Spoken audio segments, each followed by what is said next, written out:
Donc ça se déroule durant le temps de la terreur, donc Robespierre, tout ça. Beaucoup d'exécutions sommaires sont réalisées, beaucoup de condamnés ont lieu. Donc toutes les heures, il y a malheureusement une exécution. Donc on se retrouve, le premier plan, c'est une ouverture sur un jeune homme qui est dans une prison, un cachot sordide, juste une paillasse, pas de chaise, pas de table. Jeune et faible, 15 ans, très beau, mais tétanisé, effrayé, voilà. Et d'un coup, la porte s'ouvre, une lourde porte en bois et en fer s'ouvre avec les coulisses et laisse entrer donc le bourreau et qui est suivi d'un homme comme ça qui est jeté dans la prison avec le jeune homme. On se rend compte après que l'homme est blessé au niveau de l'avant-bras. Enfin, il a un tatouage au niveau de l'avant-bras, donc il porte une blessure qui strie, qui bousille presque le tatouage, la peau en lambeaux. Très blessé.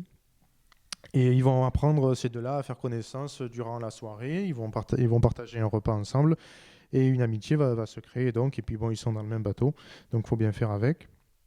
Donc la nuit passe, le matin arrive et bien sûr ils sont tous deux destinés à la potence l'heure qui suit, donc la première heure du jour. Voilà. Donc l'homme au tatouage passe en premier, viendra ensuite le jeune qui est lui très peureux. Donc le bourreau de nouveau arrive, la porte s'ouvre et vient chercher l'homme au tatouage, il l'emmène. Et durant ce moment-là, on voit pendant 5 ou 10 minutes le jeune homme tourner en rond dans sa cellule. Il a peur et il entend le couperet s'abattre, il comprend bien que c'est son tour. L'homme a été décapité. Enfin, c'est ce qu'il croit du moins. Donc le bourreau arrive, il ouvre la porte à nouveau, mais cette fois le jeune homme ne reconnaît pas tout à fait le bourreau. Et il voit quelque chose d'étrange au niveau de sa manche, elle est un peu souillée, un peu tachée de sang. Le bourreau remonte sa manche et on voit donc le tatouage de l'homme, donc son ami, et il se rend compte qu'il est revenu l'aider. Et il enlève sa cagoule et en effet, donc c'est bien lui.